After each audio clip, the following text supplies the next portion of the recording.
तो कल भाई अपनी क्लास थोड़ी छोटी रह गई थी, है ना। आज उसकी पूर्ति करने का प्रयास करेंगे हम, है ना। तो कल 18वां जो क्वेश्चन है, एक मिनट एक्सरसाइज निकाल लेता हूँ। हाँ, मिल गया। 18वां जो क्वेश्चन वो मैंने करा दिया था, और 19वां इसमें दो हैं 19वें में, ए और बी। तो पहले में तो ब्याज 1800 प्राप्त हो और दूसरे में 2000। तो 1800 वाला मैंने करा दिया था। यदि आप 1800 की जगह 2000 कर देंगे ना, तो दूसरा वाला भी आपसे हो जाएगा। अब आप आ जाओ क्वेश्चन नंबर 20 पे। ठीक, करा रहा हूँ, देखो।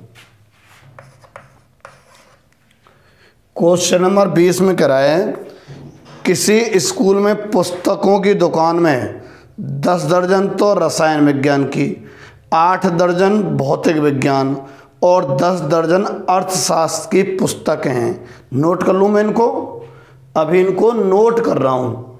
क्या यहाँ 10 दर्जन तो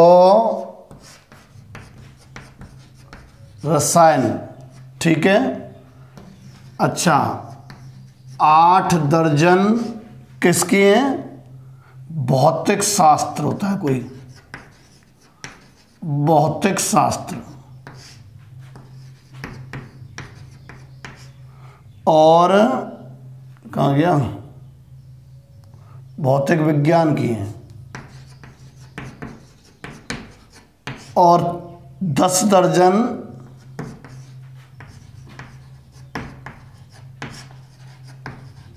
अर्थशास्त्र की।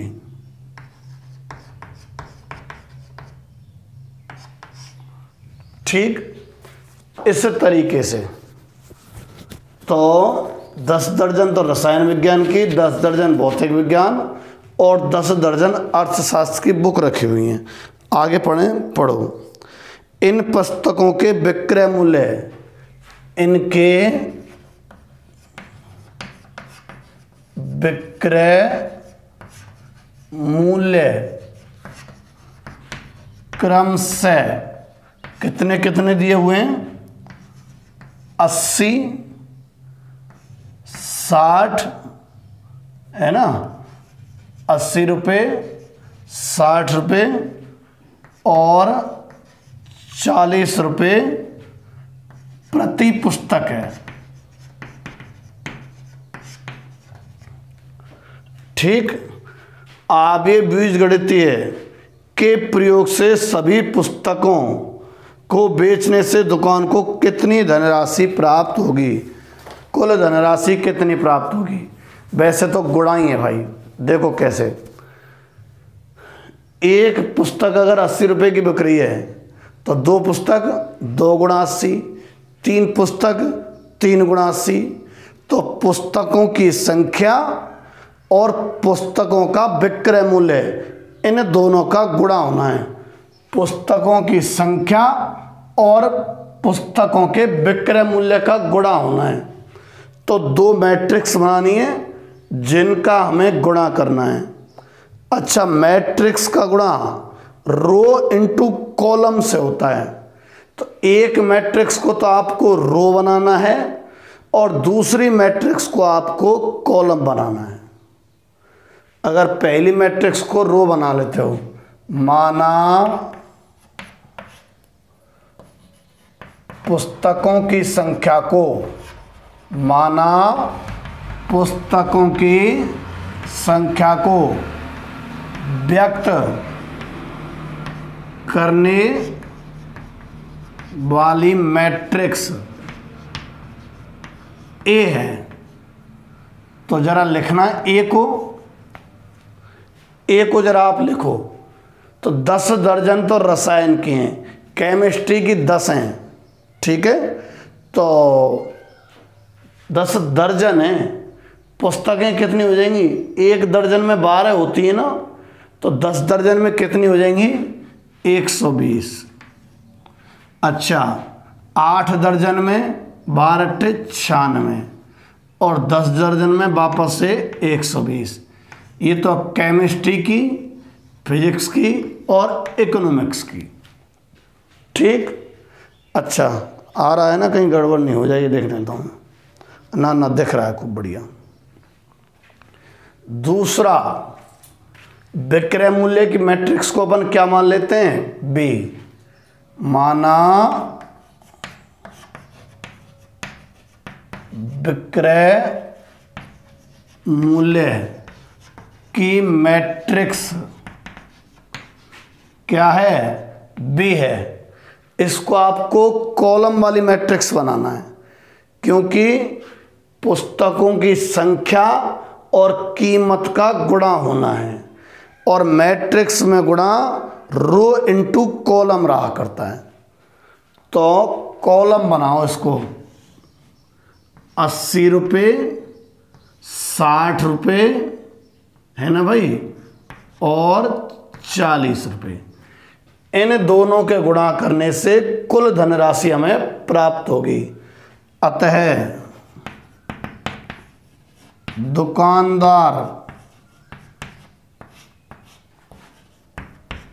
द्वारा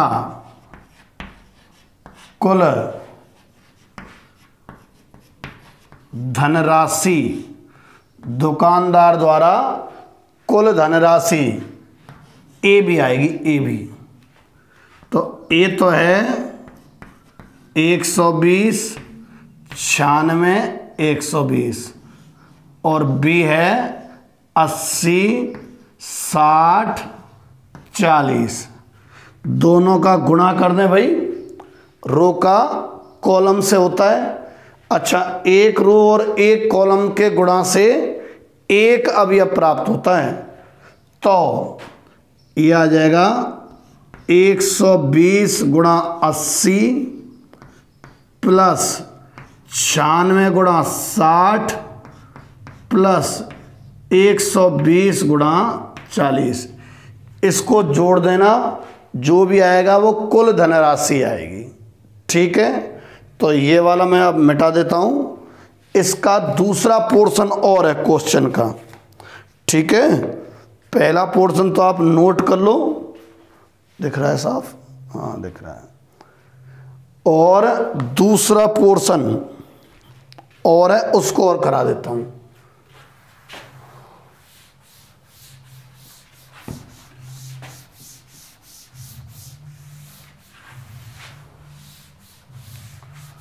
आप कोर्स के बारे में पूर्णतः निश्चिंत रहें, एकदम समय पे, है ना भाई।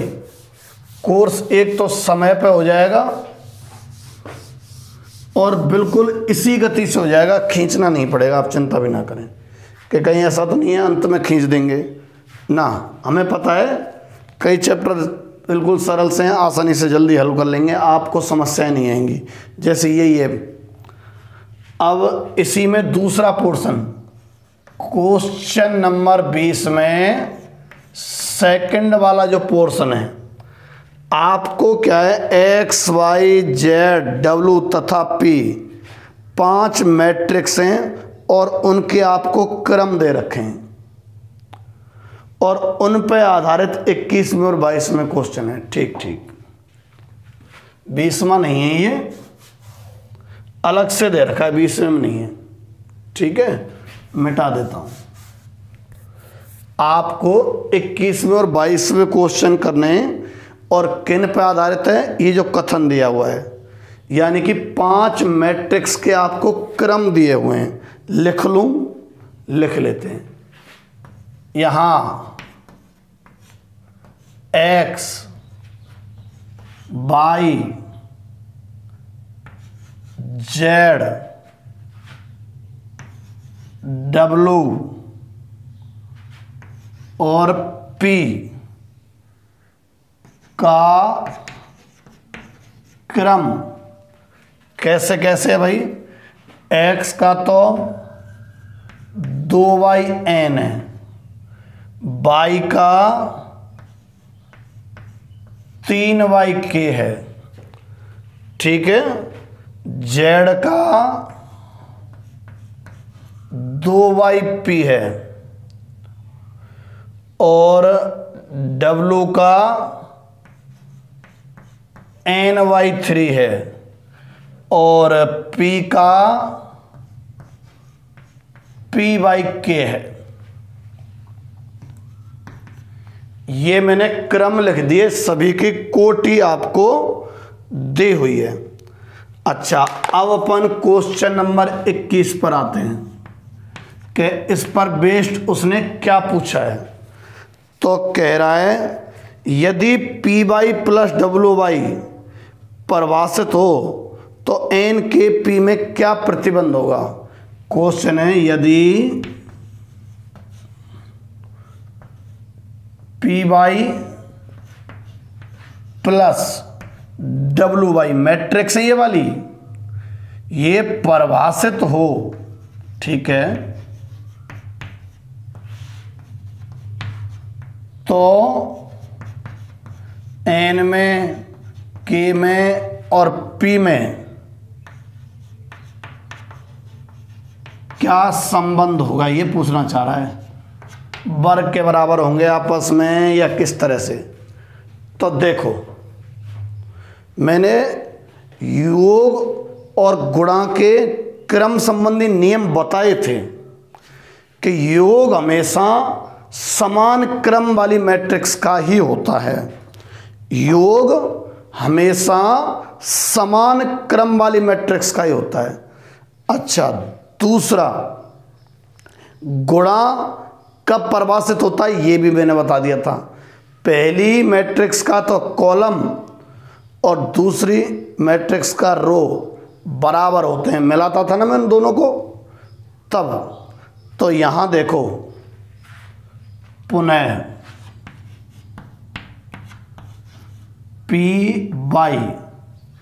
P के नीचे P का क्रम लिखना जरा, लो Py के, y के नीचे y का क्रम 3y के, प्लस Wy, W के नीचे W का क्रम लिखना n/3, y के नीचे y का क्रम 3y के।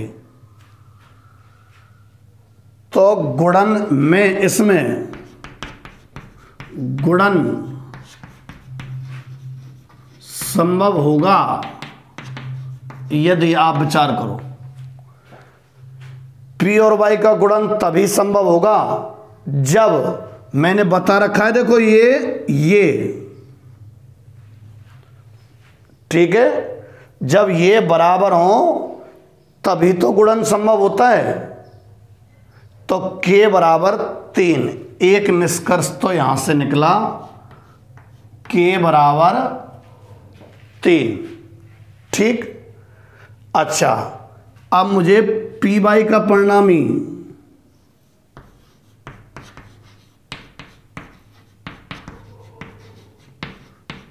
Py के परिणामी का क्रम, परिणामी की कोटि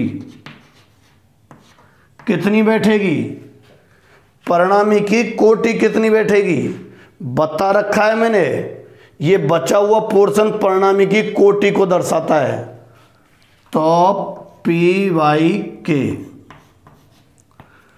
अच्छा, Wy तो संभव है ये, क्योंकि 3 बराबर 3, पर Wy का परिणामी का कोटि क्या होगी, Wy के जो परिणामी है उसकी कोटि, तो परिणामी की जो कोटि है वो कितनी होगी भाई, ny के। परिणामी की कोटि ny के होगी, ठीक है। अच्छा, Py के परिणामी की कोटि तो Py के, Wy के परिणामी की कोटि ny के। आपको मालूम है समान क्रम की मैट्रिक्स ही सदैव जुड़ पाती हैं। हमें मालूम है समान क्रम की मैट्रिक्स का ही योग संभव है, ठीक है। इसका मतलब हो गया कि पी वाई के बराबर एन वाई के। सही है। फिर तो भाई पी वाई और डब्ल्यू वाई जुड़ रही है ना, और जोड़ किन का संभव है? समान क्रम की का। तो इसका क्रम ये और इसका क्रम ये, और ये दोनों जुड़ रही हैं तो मतलब क्रम समान है। यहां से देखो के और के बराबर है, तो यहां से कौन सा निष्कर्ष निकला? P बराबर एन। एक तो परिभाषित के लिए ये आवश्यक है और ये आवश्यक है। ऑप्शन छांट लो कौन से में ये सारी चीजें दे रखी हैं। आहा, ए में दे रखी है पहले ऑप्शन में। ठीक है क्या? पहला जो ऑप्शन है उसमें आपको दिया हुआ है। अच्छा, क्वेश्चन नंबर 22 पे आ जाइए आप। यदि n बराबर p, अच्छी बात है, ले लेते हैं। यदि n बराबर p, तो 7x माइनस 5z की कोटि आपसे पूछ रहा है। 7x माइनस 5z की कोटि आपसे पूछ रहा है। योग है ना, एडिशन और सब्ट्रैक्शन, योग और व्यवकलन समान क्रम की मैट्रिक्स में ही संभव है। यहां x का जो क्रम है कितना है भाई? x का क्रम ऊपर से देख लो 2/n, और y का जो क्रम है ऊपर से देख लेते हैं, कहाँ है भाई? ये रहा 3/k। ठीक है। अच्छा, चूंकि ये परिभाषित है, मैंने कहा समान क्रम की मैट्रिक्स में से समान क्रम की मैट्रिक्स ही घट सकती है। चूंकि 7x माइनस 5z परिभाषित है, तो 2/n बराबर 3/k हो गया। ठीक है, 2/n बराबर 3/k। गलत उतार ली क्या मैंने? मिस्टेक हो गई है। x का क्रम 2/n है और z लेना था, तभी तो कर रहा हूं, बराबर कैसे नहीं बैठ रहा? y का क्रम नहीं, z है भाई। तो z का क्रम कितना है? 2/p। तभी तो पूरी मिस्टेक हो रही हैं। 2/p ये रहा। तो यहां से n बराबर p आ रहा है। अब जरा देखना ऑप्शन कह क्या रहा है। अच्छा, इसकी परिणामी की कोटि। ठीक है। अच्छा, परिणामी की कोटि, तो परिणामी की कोटि, योग और व्यवकलन में परिणामी की कोटि वही रहती है जो मूल मैट्रिक्स की है। ठीक है। तो चाहो तो 2/n कहो और चाहो तो 2/p कह दो। भली देखना जरा, 2/n बी ऑप्शन है इसमें। ठीक है, 2/n बी ऑप्शन राइट है। तो मेरे ख्याल से 3.2 के आपके क्वेश्चन तो कंप्लीट हो गए। ठीक। अच्छा, अब अपन एग्जाम्पल की ओर चलते हैं भाई। ठीक है, एग्जाम्पल की ओर चलते हैं।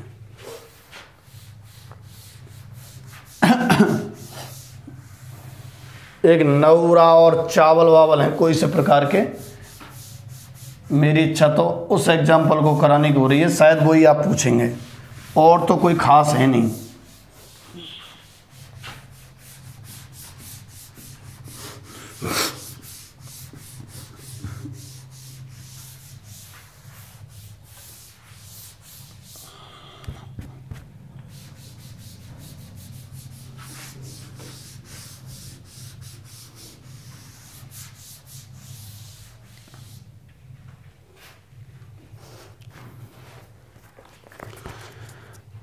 एग्जाम्पल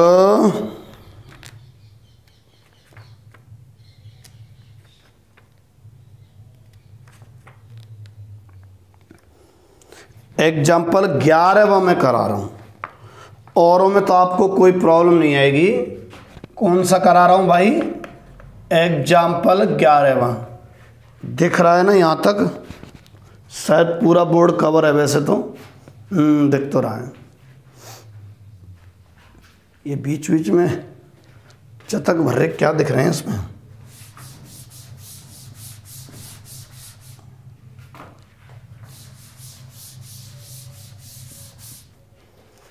हटे क्या भाई? ये नहीं हटेंगे, अड़े पड़े हैं। अड़े पड़े रहने दो, इन पे लिख देंगे हम। एग्जाम्पल 11वां। दो किसान हैं, राम किशन और गुरुचरण। नाम तो ढूंढ के किसान वाले रखें। केवल 3 प्रकार के चावल जैसे बासमती, परमल और नौरा की खेती करते हैं। दोनों किसानों द्वारा सितंबर अक्टूबर में इस प्रकार के चावल की बिक्री को ए तथा बी आविष्ट से व्यक्त किया गया है। मतलब 2 किसान हैं, कौन कौन है? रामकिशन और गुरचंद। दोनों किसानों द्वारा सितंबर और अक्टूबर माह में जो बिक्री है उसको ए तथा बी से व्यक्त किया है। लिख रहा हूं मैं। दोनों किसानों की जो सितंबर में बिक्री है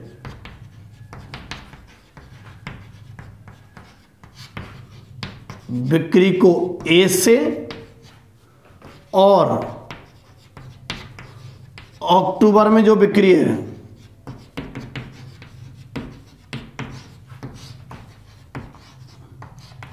को बी से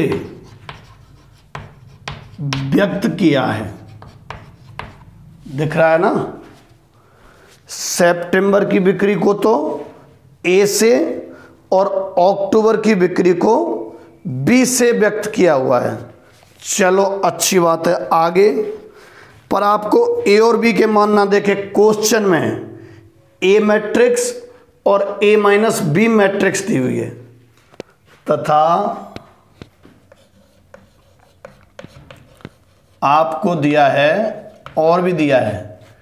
एक तो ए मैट्रिक्स आपको दी हुई है। मालूम है क्या चीज है ए मैट्रिक्स? सितंबर माह में बिक्री कितनी दे रखी है लिख रहा हूं मैं। ठीक है, चलो देखो 2 प्रकार के बासमती, 3 प्रकार के हैं। जानो का बासमती चावल, परमल चावल होते होंगे भैया, और नौरा होते होंगे, नौरा।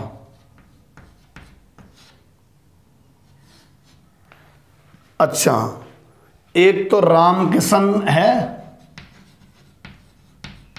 ना भाई, और एक गुरचरण है। दोनों ही इसको बुवाई करके पैदा कर रहे हैं। क्या क्या दे रखा है? राम किशन ने जो है तीनों चावल कितने कितने करे हैं? 10,000, 10,000, 20,000 और 30,000, 50,000, 30,000 और 10,000। ठीक है, इतने रुपए की बिक्री गुरचरण राम किशन ने बासमती चावल तो इतने रुपए के बेचे हैं, परमल प्रकार के चावल 20,000 रुपए के और नौरा 30,000 के। ऐसे गुरचरण ने बासमती 50,000 के बेचे हैं, परमल 30,000 के और नौरा कितने के? 10,000 के बेचे हैं। ये सितंबर माह की बिक्री है क्योंकि ए। अच्छा, एक आपको दी हुई है ए माइनस बी, बी नहीं है ध्यान रखना, ए माइनस बी, ए माइनस बी। अच्छा, रामकिशन वाला सिस्टम है और गुरुचरण वाला।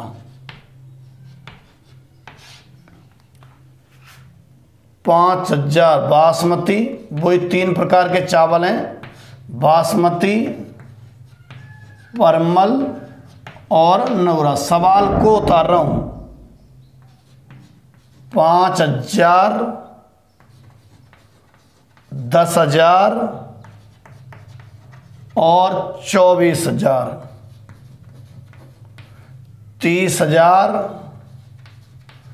20,000 और 0।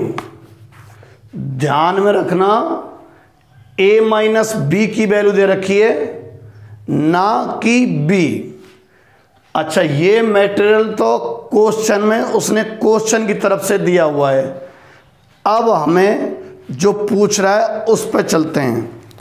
तो सबसे पहला, प्रत्येक किसान की प्रत्येक प्रकार के चावल की सितंबर तथा अक्टूबर की सम्मिलित बिक्री ज्ञात करो। क्या कह रहा है, सुनो जरा। प्रत्येक किसान की प्रत्येक प्रकार के चावल की सितंबर और अक्टूबर में सम्मिलित बिक्री। कुल मिला के दोनों जो किसान हैं,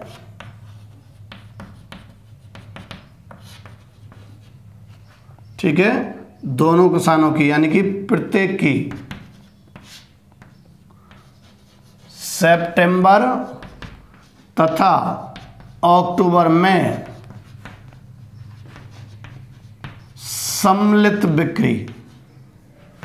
और सम्मिलित बिक्री भैया सितंबर और अक्टूबर की सम्मिलित बिक्री a प्लस बी से व्यक्त होगी, क्योंकि सितंबर की बिक्री को तो किससे व्यक्त किया हुआ है, a से। अक्टूबर की बिक्री को किससे व्यक्त किया हुआ है, b से। तो सम्मिलित बिक्री किससे व्यक्त होगी, a प्लस बी से। अब आपके पास a प्लस बी है या नहीं है, ये आपको देखना पड़ेगा। हाँ, a प्लस बी, a तो है, आपके पास b नहीं है। तो पहले हमें b ज्ञात करना पड़ेगा। a प्लस बी के लिए क्या भाई हो, a प्लस बी के लिए पहले हमें क्या ज्ञात करना पड़ेगा, b ज्ञात करना पड़ेगा। अब आप बताओ b कैसे ज्ञात करेंगे। ये a है और ये a माइनस बी है। अरे बिल्कुल सरल है भाई। इसमें से इसको जब आप घटा दोगे ना, मान लो मैं इसको समीकरण 1 और इसको मैं समीकरण 2, अगर आप 1 में से 2 घटाते हो तो a से तो a कट जाएगा ना, और घटाने पर माइनस जाएगा तो ये क्या हो जाएगा, प्लस का भी। तो a माइनस बी, समीकरण 1 माइनस समीकरण 2। देख लो भले तुम, a minus a minus B, ठीक है। यानी कि b तो हुआ बराबर कितना आएगा, घटाओ समीकरण 1 में से 2, 10,000 में से 5,000 गए तो 5,000, 20,000 में से 10,000 गए तो 10,000, 24 में से 30 में से 24 गए तो 6,000, 50 में से 30,000 गए तो 20,000, और ये 10,000 और ये 0,000 गएगा तो 10,000 बचेंगे। ये बी आ गया। पर पहले क्वेश्चन का आंसर तो ए ना और ना बी, क्या है, ए प्लस बी। अतः ए प्लस बी, समझ रहे हो। ए और बी मैट्रिक्स दोनों आपको जोड़नी है, जोड़ दो भैया। ये तो ए रही और ये बी रही। 10 और 5 15,000, 20 और 10 30,000, 30 और 6 36,000, 50 और 20 70,000, 30 और 10 40,000, 10 और 10 20,000। ये तो पहले क्वेश्चन का आंसर रहा। दूसरा इसने क्या पूछा है, सितंबर की अपेक्षा अक्टूबर में हुई बिक्री में कमी। दूसरा इसने पूछा है कि सितंबर की अपेक्षा अक्टूबर माह में बिक्री में कमी।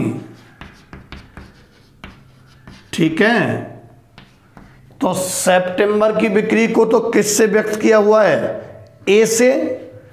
अक्टूबर की बिक्री को किससे व्यक्त किया हुआ है, बी से।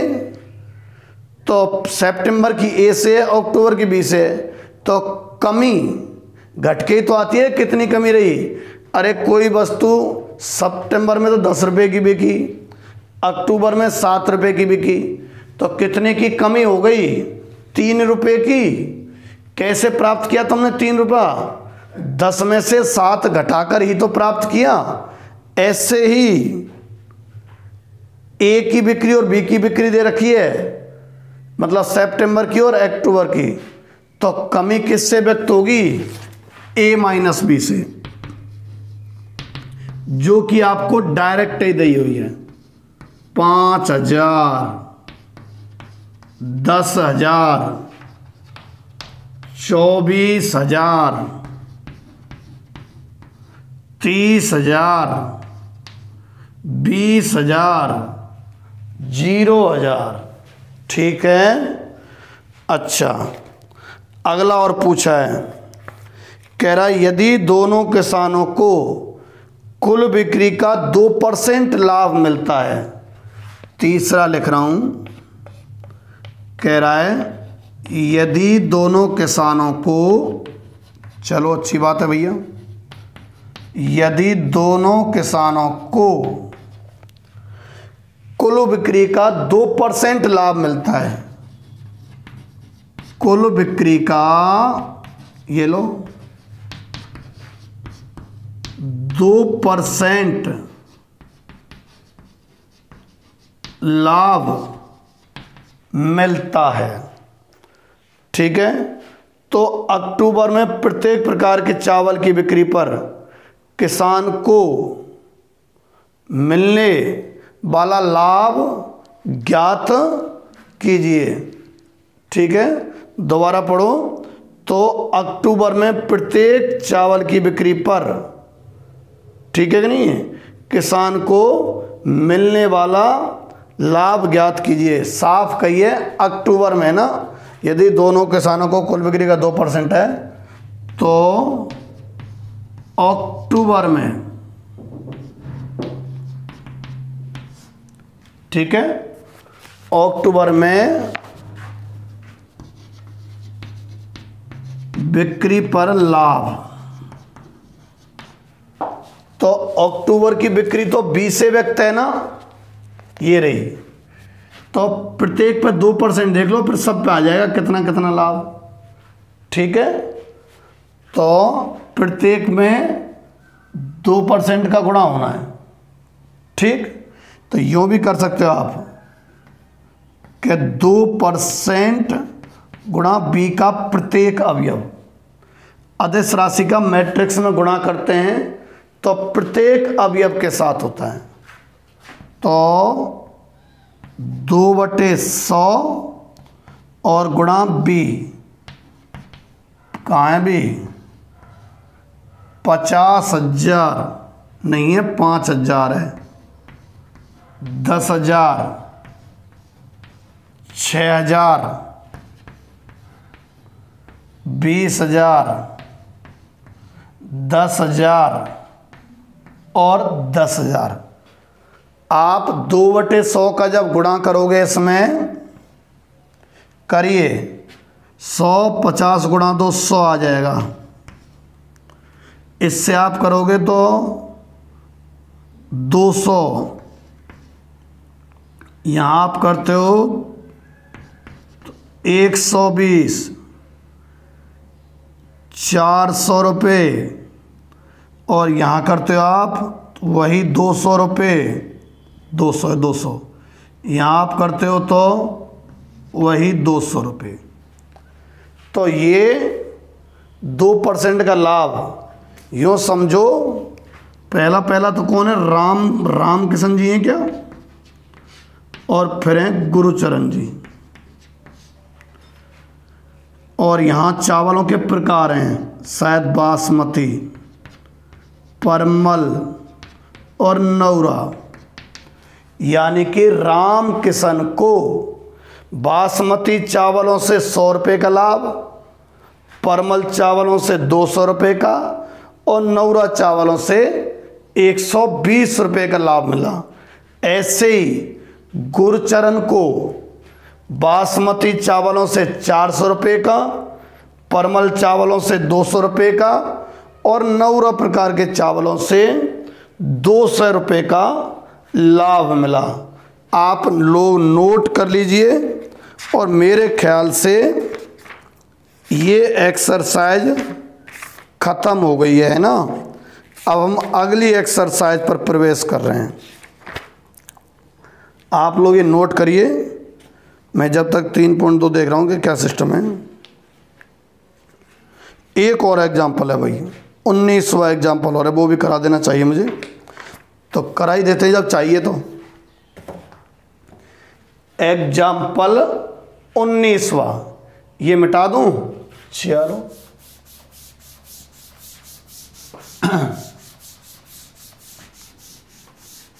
एक एक सवाल कराता हूं, एक एक।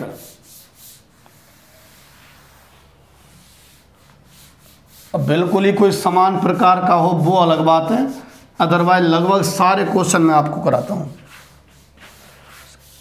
इजी चैप्टर है, 4 नंबर का क्वेश्चन इसमें से आया करता था।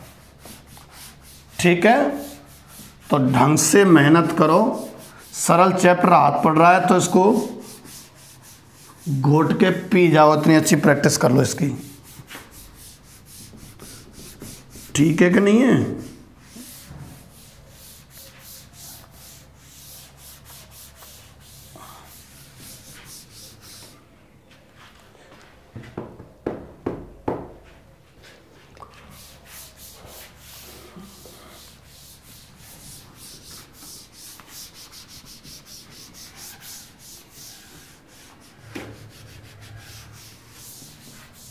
मिट गया क्या? एग्जाम्पल 19 करा ही देता हूँ, आलस नहीं करते हैं, ताकि कोई ऐसा रहेगा तो नहीं जो मैंने नहीं कराया है। चलिए क्या कहता है एग्जाम्पल 19वां एग्जाम्पल कहता है, किसी विधानसभा चुनाव के दौरान एक राजनीतिक दल ने अपने उम्मीदवार के प्रचार हेतु एक जनसंपर्क फर्म को ठेके पर अनुबंधित किया। प्रचार हेतु 3 विधियां इस काम में ली गईं: टेलीफोन, घर घर जाकर, और पर्चा वितरण। और प्रत्येक संपर्क का पैसा कितना खर्चा होता है वो नीचे दिया हुआ है, ए से व्यक्त है। ठीक है, 3 विधियों से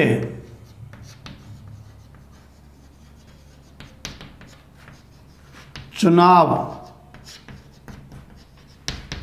प्रचार किया जाता है। 3 विधियों से चुनाव प्रचार किया जाता है। अच्छा, और कहाँ गया? 3 विधियों से चुनाव प्रचार किया जाता है, और चुनाव में जो खर्चा है, इन विधियों में कितना खर्चा वो इसमें आपको दिया हुआ है। चुनाव खर्चा ए बराबर 40, 100 और 50 प्रति संपर्क खर्चा है 40 रुपये का। कब? जब टेलीफोन से करते हैं, जब घर जाकर होम, है ना, और जब पंपलेट द्वारा। ये आपको दिए हुए हैं, ठीक। अच्छा, एक्स और वाई दो शहरों में प्रत्येक प्रकारों के संपर्कों की संख्या की मैट्रिक्स आपको दे रखी है। ये तो खर्चा है प्रति संपर्क, है ना। टेलीफोन के एक संपर्क में 40 रुपये का, घर जाने में 100 रुपये का, और पंपलेट में 50 रुपये का खर्चा है, ठीक है। अच्छा, आगे आपको क्या दिया हुआ है? दूसरा और दिया हुआ है कि कितने संपर्क करे, तथा दो शहरों एक्स तथा वाई, दो शहरों में संपर्क कितने करे, यानी कि संपर्कों की संख्या की मैट्रिक्स 20 से व्यक्त है, ठीक है। दो शहर हैं एक्स और वाई, उनमें संपर्कों की जो संख्या की मैट्रिक्स है वो किससे व्यक्त है? 20 से। और सवाल में दी हुई है, सवाल में से देख देख के लिख रहा हूं, 1000, 500 और 5000, 3000, 1000 और 10,000। ये तो टेलीफोन के द्वारा संपर्क किए गए हैं, ठीक है, टेलीफोन से। ये घर जाकर यानी कि एट होम, और ये पंपलेट के द्वारा, ठीक है। ये तो एक्स शहर में और ये वाई शहर में, मतलब खेड़ली में 1000 तो फ़ोन किए गए, 500 के घर गए और 5000 घरों में पंपलेट बांटे।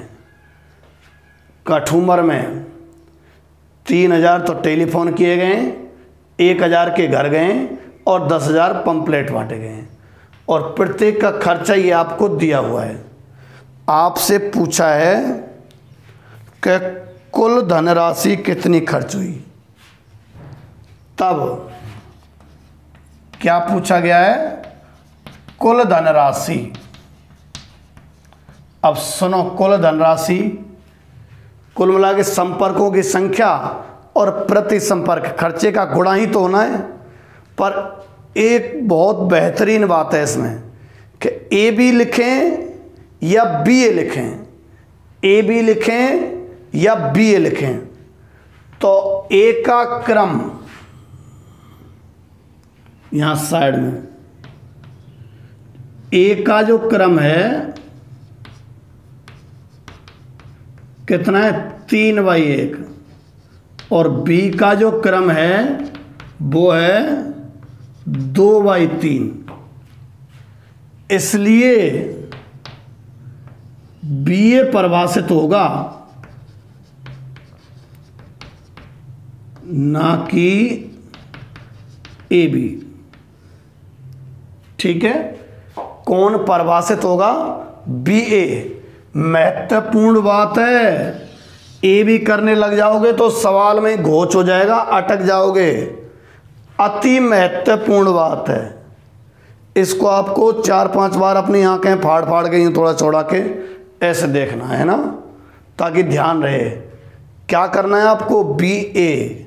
वैसे मत करना, बी ए नहीं करनी, करने को तो BSc करनी है। मैं तो मैट्रिक्स के गुणा की बात कर रहा हूँ, है ना।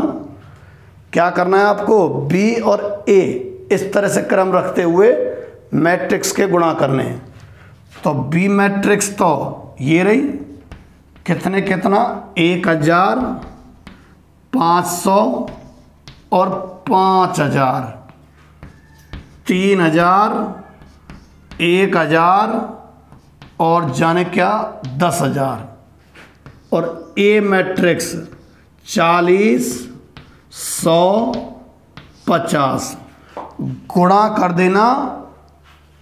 इसका इससे करोगे तो एक्स शहर का खर्चा आएगा, और इसका इससे करोगे तो 22 शहर का। मैट्रिक्स में 2 ही अवयव आएंगे।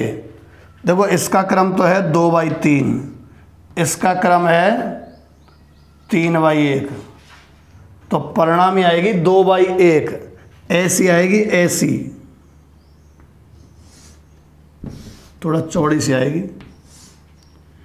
यहां तो पहला भी अब आ जाएगा इसका और इसका गुणा करने से, वो तो x शहर का खर्चा माना जाएगा,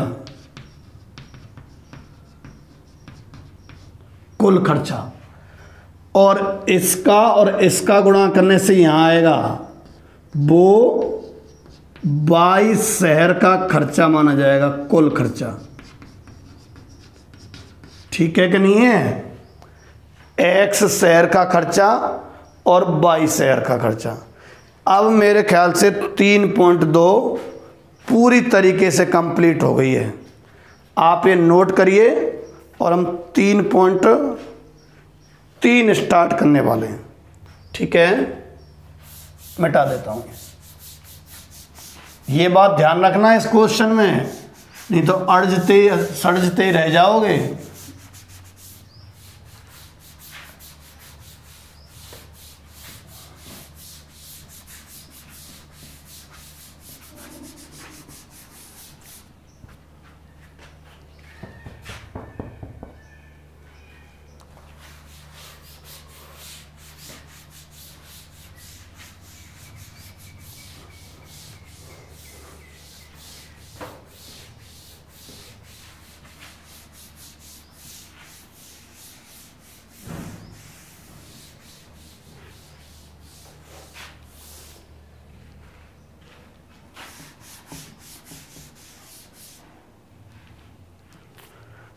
तीन पॉइंट 3 क्या चीज़ है भाई? ट्रांसपोज, सम्मित और विषम सम्मित। ठीक है, सरल ज़्यादा है कुछ। 3.3 तुम्हारी प्रतिभा को ललकारा जा रहा है कि जाने इतने सरल क्वेश्चन क्यों दिए जा रहे हैं। ठीक है, तुम्हारी प्रतिभा के अनुसार नहीं है, आपकी प्रतिभा तो ज़्यादा है और क्वेश्चन है थोड़े ज़्यादा इजी। ठीक तो नहीं है, पर कोई बात नहीं, कभी कभी सरल क्वेश्चन भी कर लिया करो, है ना। तो नहीं, मुस्कुराने की ज़रूरत नहीं है, सच्चाई है। तुम्हारी प्रतिभा के अनुसार क्वेश्चन नहीं है, आपको तो एकदम वो चाहिए। पहला चैप्टर था ना ऐसे क्वेश्चन चाहिए आपके दिमाग के लिए। तो 3.3 में एक मैट्रिक्स पर प्रक्रिया ये है, ट्रांसपोज ऑफ मैट्रिक्स। ठीक है, मैट्रिक्स का परिवर्त, हिंदी में परिवर्त कहें, ट्रांसपोज थे। ठीक है, ट्रांसफर शब्द जैसा ही है। तो इतना सरल है जिसकी कोई सीमा नहीं। ट्रांसपोज ऑफ मैट्रिक्स, पहली बात तो देखो, यदि एक कोई मैट्रिक्स है ना, तो ट्रांसपोज को किससे व्यक्त करेंगे, ये लिख रहा हूं मैं। ट्रांसपोज को किससे व्यक्त करते हैं? तो यदि ए कोई मैट्रिक्स है तो ए का जो ट्रांसपोज है, ठीक, वो किससे व्यक्त करता है? ए टी से भी व्यक्त होता है और इस किताब में शायद ए डैश से व्यक्त कर रखा है। ठीक है, दोनों से व्यक्त हो जाता है।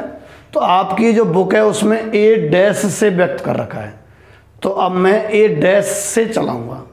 ठीक, ए अगर कोई मैट्रिक्स है तो ए का ट्रांसपोज जो मैट्रिक्स है वो या तो ए टी से या ए डैश से व्यक्त होती है। अच्छा, ए डैश कैसे प्राप्त किया जाता है?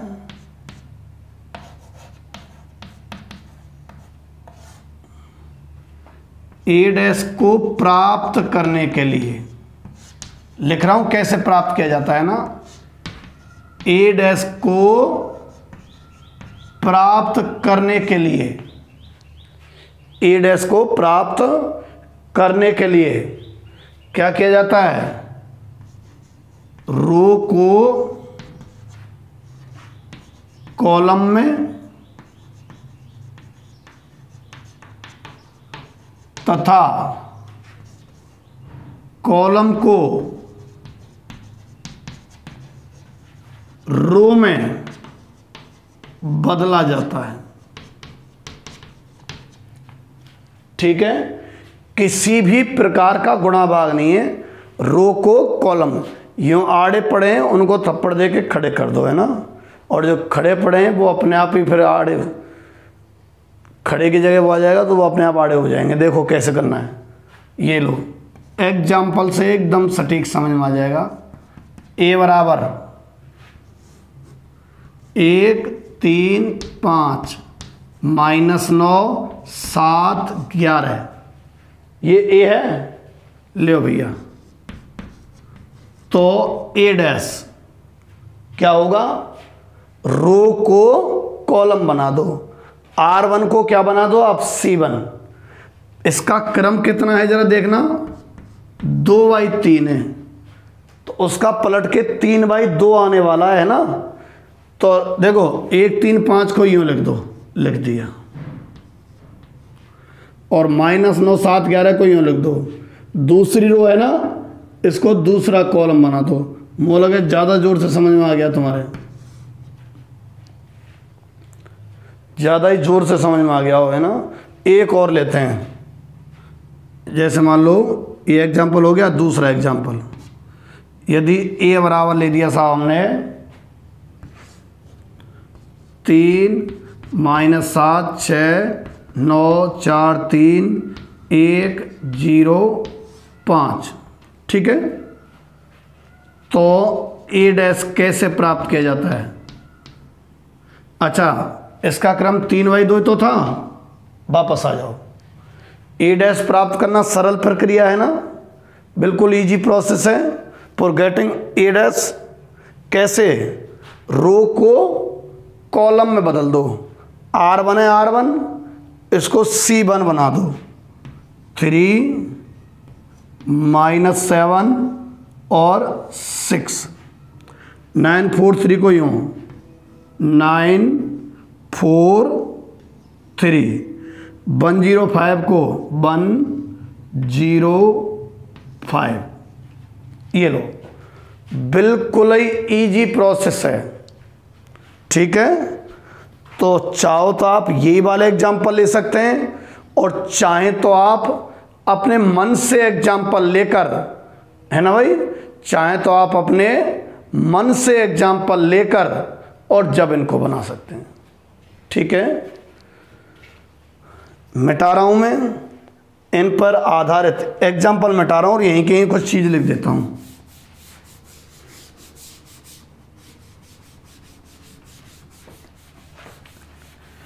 कुछ इसके गुणधर्म हैं, ठीक है, प्रॉपर्टीज ऑफ ट्रांसपोज।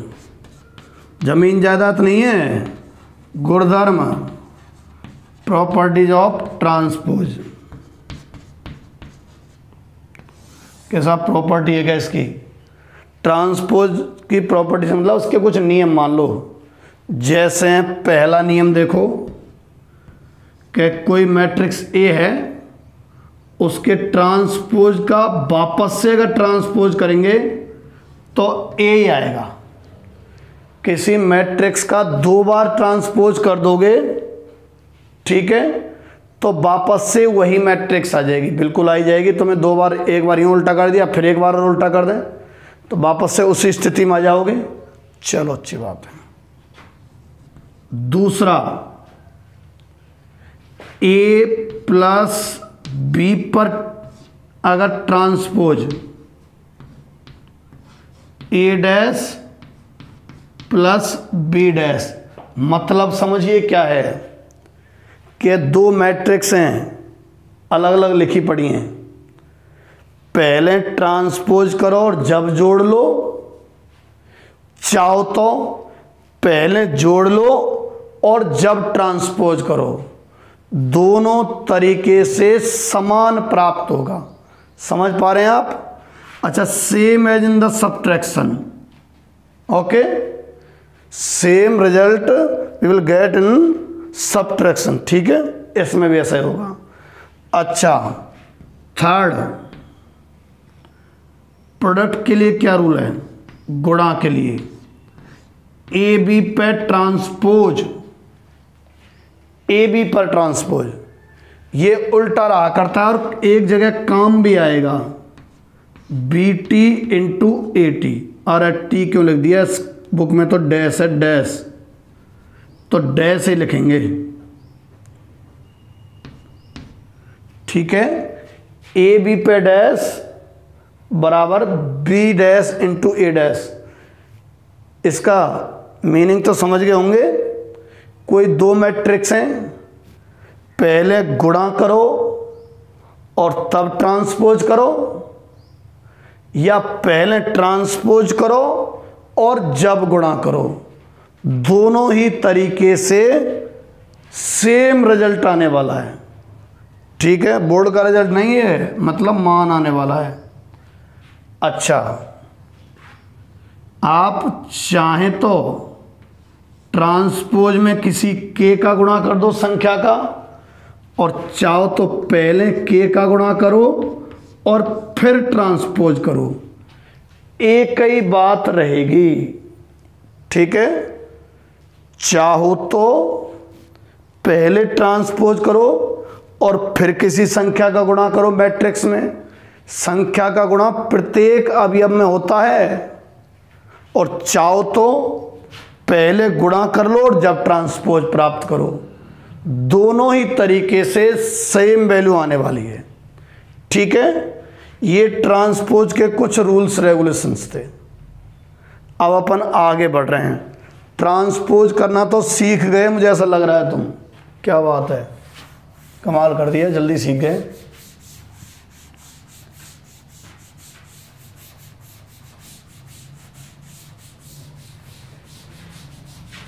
एक 3.4 में जरूर दिमाग की आवश्यकता पड़ेगी, थोड़े बहुत की।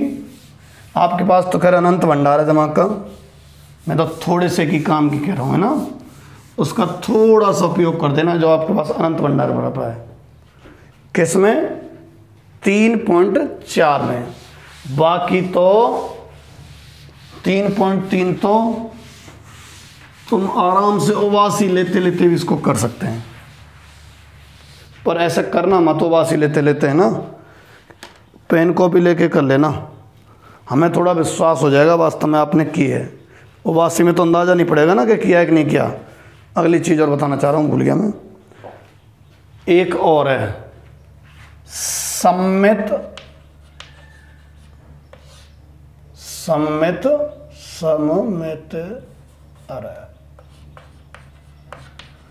तथा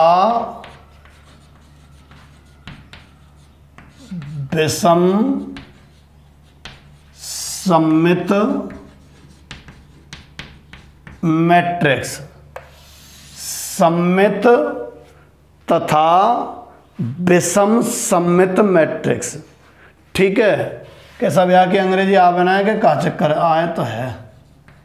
सिमेट्रिक, ठीक है, एंड एंटी सिमेट्रिक।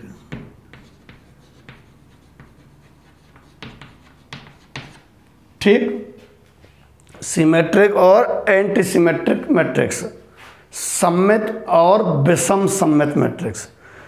इसका भी बड़ा इजी प्रोसेस है भाई, आपको पता करना पड़ेगा। पूछेगा कई बार, क्या ए सम्मित मैट्रिक्स है, तो कैसे पहचानोगे सम्मित है कि विषम सम्मित है या कोई सी नहीं है।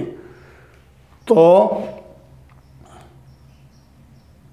ए सम्मित मैट्रिक्स होगी कब, सुन लो जरा, दोपहर को, है ना, कब होगी? ए सम्मित मैट्रिक्स होगी जब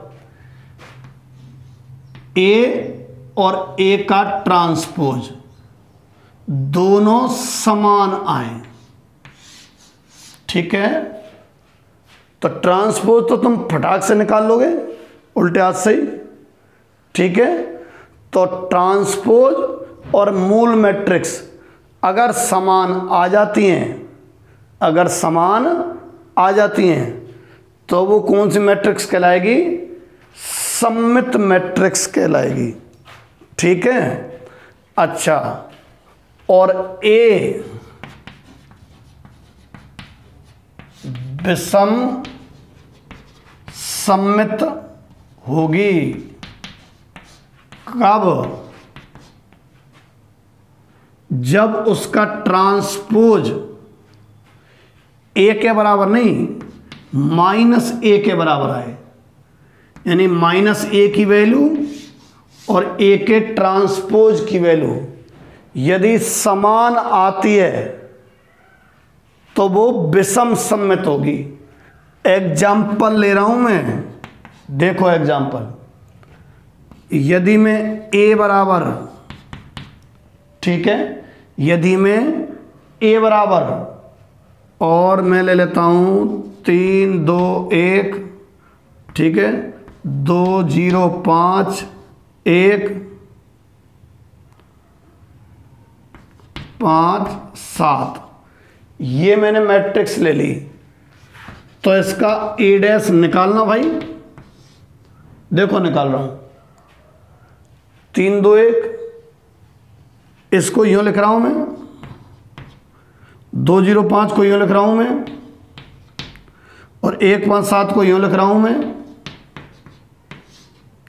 इसको यूं लिखा है, सब पलटे मैंने। ए और ए डैश समान है भाई, यहां ए डैश और ए दोनों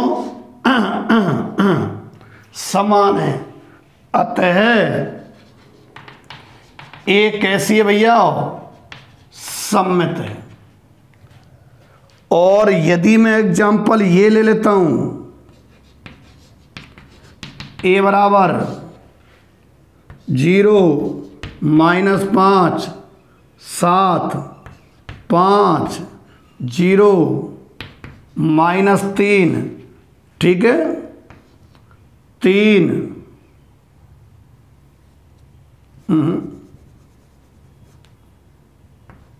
-7, इसी को यूं ले रहा हूं बस चिन्ह बदल बदल के। 5 0 -3 को यूं लिख रहा हूं पर चिन्ह बदल के, यानी 3 और ये 0। विषम सममित लिखने का तरीका, ये 0 0 लिखो, मर्जी है जो लिख दो इनको, इनके विपरीत चिन्ह के इन्हें ले दो, सेम सेम सेम पर चिन्ह विपरीत। तो ए बराबर था इतना,